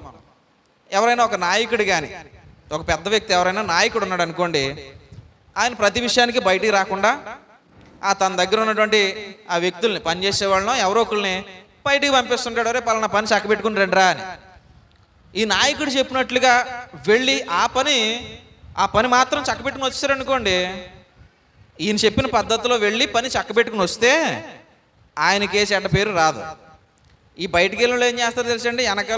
వెనకాల ఉన్నటువంటి ఆ నాయకుడు బలం చూసుకుని వీళ్ళు ఓవర్ యాక్షన్ చేస్తారు. వచ్చి అతను ఏదో చిన్న పని చెప్తాడు, ఆ పని కాడికి వెళ్ళి వీళ్ళు ఓవర్ యాక్షన్ ఎక్కువైపోతుంది. ఎందుకని అతను ఏం ఓవర్ యాక్షన్ చేయమని చెప్పడు. వెళ్ళి పలానా పని చక్క పెట్టుకుంటానంటే వీళ్ళ గొప్ప కూడా చూపించాలి కదా, మరి వీధుల్లో వీళ్ళ ప్రదర్శన కూడా చేయాలి కదా. అందుకే వీళ్ళు ఏం చేస్తారంటే వెళ్ళి అక్కడ హడావిడి చేసి ఈశ్వరుడికి ఆవిడ కూడా ఒళ్ళు మండుతుంది, ఆవిడ కూడా బాధ వస్తుంది. ఈ ఒళ్ళు మండినోడు బాధ వచ్చినోడు ఏం చేస్తాడంటే వెనక ఆడిదరికి వెళ్తాడు, ఈయన పట్టించుకోడు. ఈ హడావిడి చేసిన ఏదైనా పట్టించుకోడు, ఆయన వదిలేస్తాడు. ఆ వెనకాల ఉంటాడు కదా, ఆ నాయకుడిని పడిపోద్ది వెళ్ళి గురంతా. చూసా వాళ్ళ మనుషులు వచ్చి ఇలా చేయించేళ్ళలో ఉంది, ఇలాగ అనమన్నాళ్ళలో ఉంది అని అక్కడ పడిపోద్ది వెళ్ళి. ఇప్పుడు వీళ్ళనేమంటాం, అర్థం అవ్వడానికి మనం అంటాం ఈ రైట్ హ్యాండ్ ఈ లెఫ్ట్ హ్యాండ్ అని ఉపయోగిస్తుంటారండి భాష్యం. అంటే ఇటు కుడిసేయి, ఈ పలనవాడు నాకు కుడిసేయి, ఈ పలనవాడు ఎడంచేయి అంటే పనులు చక్క పెడతారని దాని అర్థం. కుడిసేయి ఎడంచేయి అంటే ఎడంచేయి ఏదో కడుక్కున్న ఉపయోగపడుతుందని కాదు, పనులు చక్క పెడతారని. అలా ఎడంచేయి కుడిసేయి ఇటు బాగా పని చేస్తారని ఆ వాడికి భాషగా ఉపయోగిస్తారు. ఈ చేతులు బయటకు వెళ్ళి ఏం చేస్తున్నాయంటే చెప్పిన పని కన్నా ఎక్స్ట్రాలు చేసి చెప్పినోడికి చెడ్డ పేరు తీసుకొస్తున్నాయి కదండి. పూర్వం కూడా ఇది మైండ్లో పెట్టుకోండి. ఇది ఎందుకు చెప్పుకొచ్చిందంటే మనకి ఉదాహరణకే ఎవరినో ఇప్పుడు నాయకుడి గురించి కాదు మన సంభాషణ, ఇక్కడ వాకింగ్ గురించి సంభాషణ. ఈ బయటికి వెళ్ళేటువంటి వ్యక్తులు అవయవాలు లాంటి వాళ్ళు ఎవరికి, నాయకుడికి. వెళ్ళి చక్కగా పని చేసుకొస్తే గౌరవం వస్తుంది ఆ తలకే. ఇవాళ వెళ్ళి గత్తలు చేసుకొస్తే ఆ గత్తరు కూడా ఎవరికి వెళ్తుంది, ఆ తలకే వెళ్తుంది. ఇప్పుడు అలాగే గుర్తుపెట్టుకుని ఒక విషయాన్ని చూద్దాం. ఇప్పుడు మనం కొలస్సీ పత్రికలోకి వెళ్దాం. కొలస్సీ పత్రికలోకి వెళ్తే అక్కడ కొలస్సీలు రాసిన పత్రికలో పౌలు గారి ద్వారా దేవుడు చక్కని విషయాన్ని చెప్తున్నాడు. చూద్దాం ఒకసారి. 3వ అధ్యాయం కొలస్సీ పత్రిక 3వ అధ్యాయం 5వ వచనం దగ్గర నుంచి చూద్దాం. 5వ వచనం దగ్గర నుంచి, కావున భూమి మీద ఉన్న మీ అవయవములను అన్నాడండి. మనం ఇందాక ఒక ఉదాహరణ చెప్పుకున్నాం. అవయవాలు ఎవరికి, ఒక నాయకుడికి అవయవాలు బయటకు పనులు చక్కబెట్టేవాళ్ళు. వాళ్ళు చేసిన పనిని బట్టే నాయకుడికి ఘనత వస్తుంది, వాళ్ళు చేసే పనిని బట్టే నాయకుడికి చెడ్డ పేరు కూడా వస్తుంది. ఇది మైండ్లో పెట్టుకోండి. కావున భూమి మీద ఉన్న మీ అవయవములను అనగా జారత్వము, అపవిత్రత, కాముకత్వము, దురాశ, విగ్రహారాధనైన ధనాపేక్ష చంపివేయుడి. వాటి వలన దేవుని ఉగ్రత అవిధేయుల మీదకి వచ్చును. పూర్వం వారి మధ్యన జీవించినప్పుడు మీరును వీటిని అనుసరించి నడుచుకుంటిరి. ఇప్పుడైతే మీరు కోపము, ఆగ్రహము, దుష్టత్వము, దూషణ, మీ నోట బూతులు అను వీటన్నిటినీ విసర్జించుడి అనడండి. ఈ భాగాన్ని బాగా పరిశీలించాలి మనం. ఇక్కడ ఏంటి అంటే పూర్వము అజ్ఞాన దశ అని మాట్లాడాం, దాన్ని కట్ చేసుకోవాలి, అప్పుడే మీరు పరిశుద్ధతను కాపాడుకోగలుగుతారు అన్నాడు. ఈ పూర్వం అజ్ఞాన దశలో ఉండేటువంటి వాటిని కూడా ఒకసారి ఆలోచన చేస్తున్నాం. ఏంటంటే అవి మనకి అవయవాలుగా ఉండి మనకి చెడ్డ పేరు తెచ్చేసాయి, అవే క్రియలు చేస్తున్నాయి. ఏంటి అవయవాలు అన్నాడు చూడండి. కావున భూమి మీద ఉన్న మీ అవయవములు అన్నాడు. అవి అవయవాలంట. ఏంటి, జారత్వము, అపవిత్రత, కాముకత్వము, దురాశ, విగ్రహారాధనైన ధనాపేక్ష. ఇవి తర్వాత ఇంకా మనం 8వ వచనం దగ్గరకు వచ్చినప్పుడు కోపము, ఆగ్రహము, దుష్టత్వము, దూషణ, మీ నోట బూతులు వీటన్నిటినీ విసర్జించాలి. ఇది పూర్వపు అజ్ఞాన దశలో ఉన్నటువంటి విధానం అన్నమాట. ఇదంతా కూడా పూర్వం ఉన్నటువంటి దశ. అక్కడ అదే కదా అన్నాడు. 7వ వచనం 6వ వచనం చూడండి ఏమన్నాడంటే, వాటి వలన దేవుని ఉగ్రత అవిధేయుల మీదకి వచ్చును. పూర్వము వారి మధ్యన జీవించినప్పుడు మీరును వీటిని అనుసరించి నడుచుకుంటారు. పూర్వము అన్నాడు అంటే పూర్వము అజ్ఞాన దశ. అది పూర్వం ఒక దశ ఉంది. ప్రతి క్రైస్తవుడికి కూడా పూర్వపు దశ అంటూ ఒకటి ఉంది. ఏంటి ఆ దశ అని అంటే బాప్తిస్మానికి ముందొక దశ, దేవుణ్ణి ఎరగని దశ, దేవుణ్ణి లెక్క చేయని దశ, దేవునికి ఇవ్వాల్సినటువంటి విలువను గౌరవాన్ని ఇవ్వని దశ, దేవుణ్ణి మహిమపరచని దశ. ఈ దశలో ఉన్నటువంటివి ఇవన్నీ. ఇవి ఆ దశలో నుంచి ఈ దశలోని కూడా తెచ్చుకున్నాం అనుకోండి. ఫెయిల్ అయిపోయినాడు ఇంటర్మీడియట్ ఫస్ట్ ఇయర్ నుంచి ఇంటర్మీడియట్ సెకండ్ ఇయర్కి ఫస్ట్ ఇయర్ సబ్జెక్టులు అన్నీ పట్టుకుని వెళ్ళినట్టు. అలాగే కదా, ఫస్ట్ ఇయర్ సెకండ్ ఇయర్లు చదువుతారు. ఫస్ట్ ఇయర్ ఫెయిల్ అయిపోయి సెకండ్ ఇయర్ చదువుకొచ్చండి. ఈ సబ్జెక్టులు అన్నీ అట్టుకుని వెళ్తారు. అందులోకి మళ్ళీ క్యారేజీలాగా వెనకాల పెట్టుకుని వెళ్ళి అయ్యి చదవాలా ఈ చదవాలా, అలా లేకుండా ఉండాలి క్రైస్తవుడు అని చెప్తున్నాడు. ఇక్కడ పూర్వం ఒక దశ ఉంది. అక్కడ నువ్వు ఆల్రెడీ చదివినవి ఉన్నాయి కొన్ని, అవన్నీ నువ్వు అక్కడే వదిలేసి ఇప్పుడు నూతనమైనటువంటి జన్మలోనికి వచ్చిన తర్వాత ఇక్కడ వేరే విధానం ఉంది. వాటిని వదిలేసిన విధానం అంతే. వేరే విధానం అంటే ఏదో కాదు. వాటిని వదిలేసిన విధానం వేరే విధానం తర్వాత చెప్పుకుందాం దాని గురించి. ముందేంటంటే వాటిని వదిలేసిన విధానం. ఫస్ట్ వాటిని వదిలేసినటువంటి విధానం. ఎందుకంటే వాటిని వదిలినప్పుడే మనం ఏమవుతామట, పవిత్రులం అవుతాం. ముందు పవిత్రుడు అయితేనే పరిశుద్ధుడు అవుతాడు. యేసు ప్రభు గురించి హెబ్రీ గ్రంథకర్త మాట్లాడుతూ ఒక సందర్భంలో హెబ్రీ పత్రిక మనం 7వ అధ్యాయం దగ్గరికి ఒకసారి వెళ్దాం.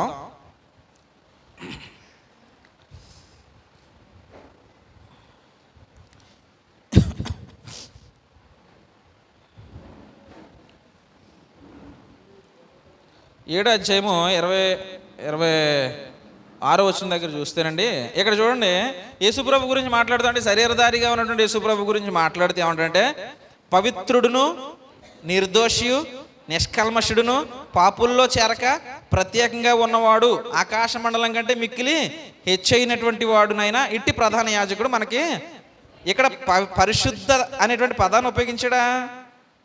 పరిశుద్ధుడు అనేటువంటి పదాన్ని ఉపయోగించలేదు. దానికి యేసు ప్రభు పరిశుద్ధుడే. కానీ శరీరధారిగా ఉన్నప్పుడు తను చేసినటువంటి ఆ క్రియా విధానం ద్వారా ఆయన తాను ప్రూవ్ చేసుకున్నాడు. ఏమని? పవిత్రుడు. ఆ శరీరాన్ని ధరించుకున్నటువంటి సందర్భంలో యేసు ప్రభు తను ప్రూవ్ చేసుకున్నాడు. ఎలాగానంటే పవిత్రుడిగా. పూర్వపు అజ్ఞాన దశలు ఏవైతే ఉన్నాయో అవి ఏవి కూడా మనుషులందరికీ ఉన్నటువంటి అజ్ఞాన దశలో ఉన్నవన్నీ ఆయన దగ్గర లేవు. ఇలాగ శరీరాన్ని ధరించుకున్నటువంటి యేసు ప్రభు వారు ప్రూవ్ చేసుకున్నాడు, పవిత్రుడిగా ప్రూవ్ చేసుకున్నాడు. ప్యూరిటీ ఉన్నటువంటి వ్యక్తిగా అనిపిస్తున్నాడు. ఆ ప్యూరిటీని యేసు ప్రభు కనుపరుచుకున్నాడు. కాబట్టి ఆ తర్వాత ఆయన పరిశుద్ధుడుగా మనం ఇప్పుడు కొలుస్తున్నాం. పరిశుద్ధుడే యేసు ప్రభు. కానీ శరీరాన్ని ధరించుకున్నప్పుడు కూడా ఆ శరీరంలో నుంచి, ఆ మనస్సులో నుంచి తన యొక్క ప్యూరిటీని జీవించడండి. అలాగా ఇక్కడ గ్రంథకర్త రాస్తున్నాడు. ఏమని? పవిత్రుడిగా ఉన్నాడు మనిషిగా ఉన్నప్పుడు ఆయన. అలాగే నిర్దోషిగా ఉన్నాడు, నిష్కల్మషుడిగా ఉన్నాడు, పాపుల్లో చేరకుండా ప్రత్యేకంగా ఉన్నాడు. ఇలాగ తాను ప్రూవ్ చేసుకున్నాడు. అలా పవిత్రతను ప్రూవ్ చేసుకుంటే అప్పుడు నువ్వు పరిశుద్ధమైనటువంటి ప్రవర్తన కలిగిన వాడివై ఉంటావు. ఇంకా మనం కొంచెం లోతుగా చిన్న ఆలోచన చేద్దాం. యేసు ప్రభు మాట్లాడినటువంటి మాటలను చూద్దాం. ఆయన కూడా దీని గురించినటువంటి సందర్భాన్ని మనకి మార్కు సువార్తలో దీని గురించిన సందర్భాన్ని చెప్పుకుంటూ వచ్చారు. మార్కు సువార్త 7వ అధ్యాయం.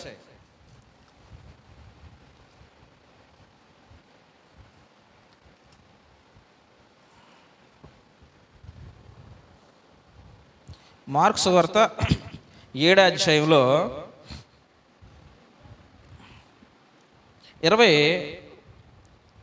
21 నుంచి చూద్దామండి. మనుషుని లోపల నుండి బయలు వెళ్ళినది మనుషుని అపవిత్ర పరచును.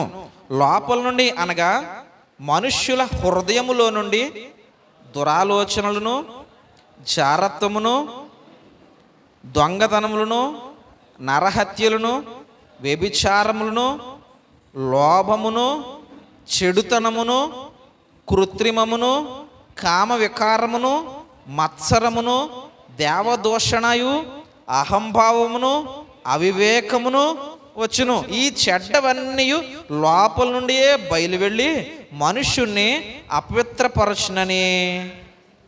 ఇవన్నీ వచ్చి మనిషిని ఏం చేస్తున్నాయంట? అపవిత్రపరుస్తున్నాయి. అంటే ఇవి రాకుండా ఆఫ్ చేసుకోగలిగితే ఆ వ్యక్తి ఏమవుతాడు? పవిత్రుడు అవుతాడు. ఇవన్నీ వచ్చి ఒక మనిషిని ఏం చేస్తున్నాయంటే అపవిత్రపరుస్తున్నాయి. ఏంటి అవన్నీ? మనం అన్నీ చెప్పుకుంటే చాలా ఎక్కువ టైం పడుతుంది. మరి ఇవన్నీ ఏంటి అని ఆలోచన చేస్తే లోపల నుండి, హృదయంలో నుండి వచ్చేటువంటివి దురాలోచనలు, జారత్వము, దొంగతనము, నరహత్య, వ్యభిచారము, లోభత్వము. అంటే లోభత్వం అంటే ఏంటండి అయ్యా? అదే లోభత్వం అంటే పిసిని కొట్టి ఆలోచన అన్నమాట అండి. పెట్టే ఆలోచన లేకుండా తీసుకునే ఆలోచన అని దీని ఉద్దేశం.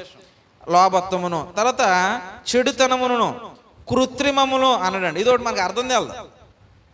ఇప్పుడు దాకా చదివినవన్నీ మనకు అర్థం తెలిసియే. కృత్రిమమును అన్నాడు అంటే ఏంటి? మోసం అండి. కల్పించుకుని చేసేవన్నీ మోసం. కృత్రిమం అంటే మోసం అని. తర్వాత కామ వికారమును, మత్సరమును అంటే చెడ్డకళ్ళు, పక్కనే చూసి ఓర్వలేని కళ్ళు, చెడ్డకళ్ళు. తర్వాత దేవదూషణ, దేవుణ్ణి దూషించేటువంటి వ్యక్తిత్వం. అహంభావం అంటే గర్వం. అవివేకము అంటే లోబడి ఉండని విధానం అనమాట. అవివేకం అంటే లోబడది అవివేకం. ఇలాగా ఇవన్నీ మనకు అర్థాలు తెలిసినయే. ఒకదాని గురించి చెప్తుంటే చాలా పెద్ద పాఠం అయిపోతుంది. ఇవన్నీ మనకు అర్థాలు తెలిసినయే. ఇవన్నీ ఎక్కడి నుంచి పుట్టుకొస్తున్నాయనంటే లోపల నుంచి పుట్టుకొస్తున్నాయట. మనిషి ఆలోచనలో నుంచి పుడుతున్నాయండి. మనిషి పుట్టికతో ఇవన్నీ వచ్చాయా? అండి? ఇప్పుడు ఇక్కడ ఆడుకునే పిల్లలు ఉంటారు, చిన్నపిల్లగా. అక్కడ చిలకమ్మ గారు పిల్ల ఆడుకుంటుంది. ఇప్పుడు ఆ పిల్లని ఇక్కడ తీసుకొచ్చి ఇవన్నీ ఉన్నాయని చూడండి. నా పిల్ల దగ్గర ఉండవు, ఇక్కడ ఉన్నాయి, ఏముండవు. మనల్ని ఎతకండి, చక్కగా కనపడతాయి ఇవన్నీ. చూడండి, భూతద్దాలు ఎట్టి డాక్టర్లు గట్రా పరిశీలన చేస్తుంటారు కదా, అట్లా ఏమంటారు దాన్ని? బయోస్కోపా. అందులో పెట్టి చూస్తుంటారు ఏమైనా ఉన్నాయా ఈ రక్తాల్లోనూ, ఏమైనా ఉన్నాయా అని చూసినప్పుడు ఇలా నరకల్లా కనపడుతుంటాయి. ఎంటర్టైన్మెంట్లో మన టీవీలో చూస్తుంటారు కదా, అలా మన మీద ఇట్టే బయోస్కోప్ ప్లేట్ చూసాడు అనుకో. ఇప్పుడు దేవుడు బయోస్కోప్ అవసరం లేదు, కానీ అలా చూస్తే మొత్తం అన్నీ మచ్చలే ఉంటాయి మన జీవితాలన్నీ కూడాను. ఇప్పుడు అవి మనతో పాటు ఉంటే పవిత్రత అనేటువంటి సర్టిఫికెట్ మన దగ్గరికి రాదు. అది సంపాదించాలి. అది సంపాదించినప్పుడే ఆ సర్టిఫికెట్ పట్టుకుని ఇదిగోండి నా పవిత్రమైన సర్టిఫికెట్ అని జీవించినప్పుడు అప్పుడు పరిశుద్ధుడు అనేటువంటి స్టాంప్ వేస్తాడు దేవుడు. లేకపోతే నీ జీవితంలో నుంచి పవిత్రత అనే దాన్ని నేను చూపించకపోతే పరిశుద్ధుడు అనేటువంటి స్టాంప్ మన దగ్గరికి రాదు.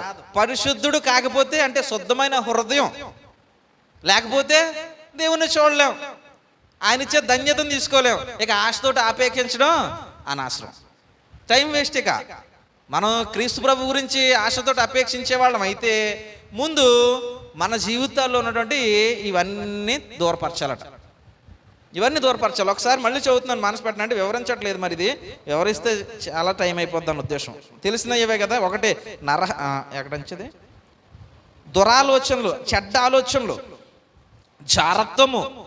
అంటే జారత్వం అన్నా వ్యభిచారం అన్నా ఒకటే, కొంచెం చిన్న తేడా కానీ రెండు ఒకటే. దొంగతనము, నరహత్య, లోభత్వము అంటే పిసినారితనం, అలాగే చెడుతనములు, కృత్రిమములు అంటే మోసపూరితమైనటువంటి ఆలోచనలు, కామ వికారములు, మత్సరము అంటే చెడ్డకండ్లు, చూసి ఓర్వలేకపోవడం, దేవదూషణ, అహంభావం అంటే గర్విష్ఠితనం, అవివేకం అంటే లోబడి ఉండకుండా ఉండేటువంటి విధానం. ఇవి మనలో ఖచ్చితంగా ఉంటాయి. ఇది ఏం తేడా లేదు. ఇక ఏదో ఒకటి రెండు ఉండకపోవాలేమో కానీ ఉన్నాయన్నీ. మరి పూర్వపు అజ్ఞాన దశ అన్నాడు, అప్పుడు ఉండేవి ఇవన్నీ. కానీ ఇప్పుడు ఇది జ్ఞానదశ అని ఎందుకు అంటామనంటే జ్ఞానమునకు నిలువెత్తి నిదర్శనమైనటువంటి క్రీస్తు ప్రభుని వెంబడించే దశ ఇది, ఆయన కలిగి ఉన్నటువంటి దశ ఇది.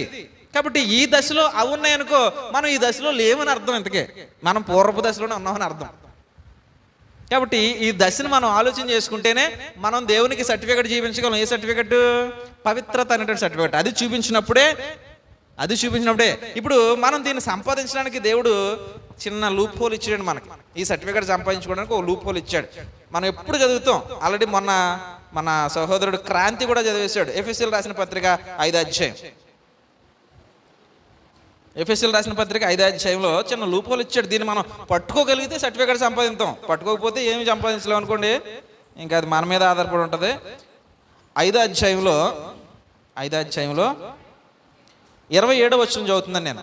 5వ అధ్యాయం 27వ వచనం. అటువలే క్రీస్తు కూడా సంఘాన్ని ప్రేమించి అది కళంకమైనను ముడతైనను అట్టిది మరి ఏదైనను లేక పరిశుద్ధమైనది గాను నిర్దోషమైనది గాను మహిమగల సంఘము గాను ఆయన తన ఎదుట దానిని నిలబెట్టుకొనవలనని వాక్యముతో ఉదక స్నానము చేత దానిని పవిత్రపరచి. దేన్నండి? దేన్నో ఏదో చదివారు, మేము ఏదో విన్నాం. దేన్ని పవిత్రపరిచి? దేన్ని మనం వేసుకున్న జోళ్ళా? సంఘాన్ని. అంటే మన అందరినీ అని అర్థం. అంటే కొంచెం లెంత్ ఎక్కువ ఉందాం వలన ఏమో 2 పదాలు ఉంటే చెప్పేద్దరేమో, లెంత్ ఎక్కువ చదివేటప్పటికి ఏమో దేని గురించో చదువుతున్నారు. మాకేమో ఇక్కడ చల్లగొంది కూడా కూర్చున్నాడు అన్నది ఎవ్వరం. మళ్ళీ చదువుతున్నాను చూడండి ఒకసారి. అటువలే క్రీస్తు కూడా సంఘాన్ని ప్రేమించి ఆ సంఘానికి కళంకమైన ముడతైన అటుది మరేదైనను లేకుండా పరిశుద్ధమైనది గాను నిర్దోషమైనది గాను మహిమగల సంఘం గాను ఆయన తన ఎదుట దానిని నిలవబెట్టుకొనవాలని. తన ఎదుట ఒక ప్యూరిటీ ఉన్నటువంటి వ్యక్తులందరినీ తన ఎదుట నిలబెట్టుకోవాలి. ఎందుకని? ప్యూరిటీ లేకపోతే ఆయనతో నిలబడే అర్హత లేదు. కాబట్టి ఆయనే సంఘాన్ని ప్యూరిటీ చేస్తున్నాడు, అంటే ప్యూరిఫై చేస్తున్నాడు. ఎలాగ నిలబెట్టుకోవాలని వాక్యముతో ఉదక స్నానం చేత దానిని పవిత్రపరచి పరిశుద్ధపరచుటకై దాన్ని ముందేం చేస్తున్నాడు, పవిత్రపరచి అనంటే మనలో ఉన్నటువంటి దుర్గుణాలన్నింటినీ కూడా వాక్యం ద్వారా ఏం చేస్తాడట, స్నానం చేయించి కడుగుతాడట. ఎందుకంటే మనం అంతా దుర్గుణాలతో తిరిగే వాళ్ళమే. కాబట్టి వాక్యం అనేది లేదనుకో, శుభ్రం అనేది రాదు మన దగ్గరికి, అప్పుడు ప్యూరిటీ ఉండదు. కాబట్టి యేసుప్రభు సంఘాన్ని కట్టి లోకంలో బురదలో ఉన్నటువంటి పందులన్నింటినీ తోలుకొచ్చి ఏం చేస్తున్నాడు, వాక్యం చేత మనందరం బురదలో తోలిన పందులమే, నేనైనా మీరైనా అందరూ ఇక్కడ తీసుకొచ్చి కోపం వస్తుంది ఎవరికన్నాను, తప్పదు మరి, బురదలో తోలిన పందులమే. మళ్ళీ మనందరినీ ఇక్కడ తీసుకొచ్చి వాక్యం చేత మనల్ని ఏం చేశాడు, ఉదక స్నానం చేసి నాకు వద్దు ఈ స్నానం అనేవాడు లోకంలో ఉంటాడు. ఇంక వాడు పవిత్రత అనే సర్టిఫికేట్ ఉండదు, దేవుడిని చూసే అవకాశం వాడికి ఉండదు. దేవుడిని చూడకపోతే నాకెట్లే అనుకోవచ్చు ఈ లోకంలో వాడు. అందుకని లోకాసు వార్తలో చెప్పాడు, ధనవంతుడి గురించి చెప్పాడు. ఆ రోజు గోలెట్టే రోజు ఉంటుంది ఒకటే, ఆ లాజను పంపించి బాబు 2 సుక్కలు నా నోట్లో వేస్తాడని బతిమాలుతాడు కాళ్ళు పెట్టుకుని. అవకాశాన్ని కోల్పోయో, బతికున్నప్పుడు అనేక మంది నీకు చెప్పారు, అయినా నువ్వు మనసు పెట్టలేదు. నాకు కాదులే గుళ్ళోకి వెళ్ళిన వాళ్ళకి అనుకున్నావు ఇదిలో కూర్చుని, ఇప్పుడు ఏడరా కాలు అలాగే కాలు నువ్వు అని ఇంకా పుల్ల బాగా ఎగదోస్తాడు అనమాట, బాగా గాలడానికి. నేను చెప్పినప్పుడైనా పోతే కోపం వస్తుంది కదా, దేవుడికి కోపం వచ్చే రోజు ఉంది ఒకటే. ఇప్పుడు ప్రస్తుతానికి దీర్ఘశాంతంతో ఉన్నాడు కాబట్టి ఆటలు సాగుతున్నాయి ఇదిలో హ్యాపీగా. ఆయన కోపం వచ్చే రోజు ఉంది ఒకటే, అదే మహాదినం అన్నాడు. దేవుని చేతిలో పోతే భయంకరం అన్నాడు. ఆ దినం గురించి మాట్లాడుతున్నాయి. అప్పుడు ఇంకా కాలు అంటాడు అనమాట. ఒక ఇసునగారు రొట్టించుకుని ఇసురుతుంటాడు ఇంకా బొగ్గులు రాజేసినట్టు. అప్పుడు ఎలాగుంటుంది, అలాగ ఆనందించడం అంటే దేవుడు అప్పుడు. ఎందుకంటే చెప్పినప్పుడు వినకపోతే నీ బాధ చూసే రోజు ఒకటి ఉంది ఆయన. కాబట్టి ఈరోజు లోకంలో ఉన్నవాడు అనుకోవచ్చు మనకు కాదు అని, సంఘానికి వచ్చేవాడిని శుద్ధి చేస్తాడు ప్రభు. సంఘానికి వచ్చేవాడికి పవిత్రుడిగా మారడానికి ఒక అవకాశాన్ని కల్పిస్తాడు ప్రభు. రాకపోతే నీకు స్నానమే ఉండదు. వాక్యం చేత ఉదక స్నానం కావాలంటే సంఘానికి రావాలి. లోకంలోనే ఉంటే రాదు ఈ స్నానం నీ దగ్గరికి. లోకంలో చేసే స్నానం కాదు ఇది, సంఘంలో మాత్రమే జరుగుతుంది. ఇంటికాడికి వచ్చి మైక్లో వాక్యం వినేస్తే శుభ్రం అయిపోతానికి వచ్చాము, అస్సలు కాదు అది. సంఘంలో కట్టుబడి ఉండాలి, సంఘ నియమాలకి నువ్వు విధేయత కలిగి ఉండాలి, అప్పుడే ఆ స్నానానికి నువ్వు అర్హత పొందుతావు. కాబట్టి ఇది అర్థం చేసుకునే వాళ్ళు తక్కువ లోకంలో, చాలా తక్కువ లోకంలో. కాబట్టి ఈ అవకాశాన్ని దేవుడు కల్పించాడు. లోకంలో ప్రతి ఒక్కరికి అవకాశాన్ని ఇచ్చాడు. ఇలాగ వాక్యం చేత నేను పవిత్రపరుస్తాడట. పవిత్రపరచి పరిశుద్ధపరచుటకై దాని కొరకు తను తాను అప్పగించుకున్నాడు. మనల్ని మార్చాలనే యేసుప్రభు శిలువలో చనిపోయాడు. ఆయన చనిపోయాడు అని అంటే ఇది ఖచ్చితంగా జరుగుతుంది అని అర్థం అనమాట. ఆయన చనిపోయాడు మనల్ని మార్చాలనే ఉద్దేశంతో. ఆ చావును అంగీకరించినవాడు మరలా ఆయన రాకను అపేక్షించేవాడు. ఎక్కడ ఉంటాడనంటే వీధిలో ఉండడు, సంఘంలో ఉంటాడు.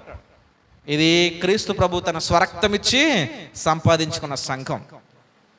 ఆయన కట్టుకున్న సంఘం ఇది, ఆయన రక్తం ద్వారా కట్టుకున్నటువంటి సంఘం ఇది. ఎక్కడుంటే నీకు శుభ్రం ఉంటుంది, ఎక్కడుంటే నీకు పవిత్రత వస్తుంది. అప్పుడు ఆ సర్టిఫికెట్ నువ్వు చేతితో పట్టుకోగలుగుతావు. అప్పుడు నువ్వు పరిశుద్ధమైన వాడిగా ఎంచబడతావు దేవుని చేత. ఆ సర్టిఫికెట్ లేదు, నువ్వు అలాగే ఉంటావు. అవన్నీ ఉన్నాయి, ఆ దుర్గుణాలు అన్నీ మనలో ఉన్నాయి. అవన్నీ నాలో నుంచి పోవాలి అని అంటే నువ్వు వాక్యం దగ్గరికి రావాల్సిందే, సంఘంలో కూర్చోవలసిందే. సంఘాన్ని ప్రేమిస్తున్నాడు వ్యక్తిగతంగా, నిన్నుగా నన్నుగా. సంఘంలో ఉంటే ఆ ప్రేమకు మనం అందరం కూడా అర్హత పొందిన వారం అవుతాం. వ్యక్తిగతంగా ఇంటికాడ కూర్చుంటే ఆ ప్రేమ మనకు రాదు. సంఘాన్ని ప్రేమించాడు, సంఘాన్ని తన ఎదుట నిలబెట్టుకోవాలని ఆశపడుతున్నాడు, సంఘాన్ని పవిత్రపరుస్తున్నాడు.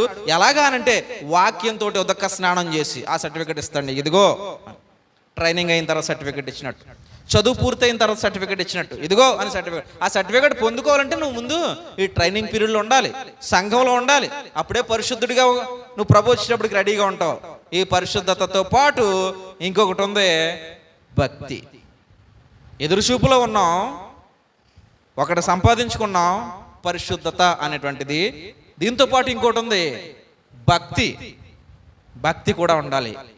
పరిశుద్ధ ప్రవర్తన అలాగే భక్తి కలిగి జాగ్రత్తగా ఉండాలి అని చెప్పాడు క్రైస్తవుడికి. ఆయన కోసం ఎదురు చూసేవాడు, ఆయన వస్తాడని నమ్మినవాడికి.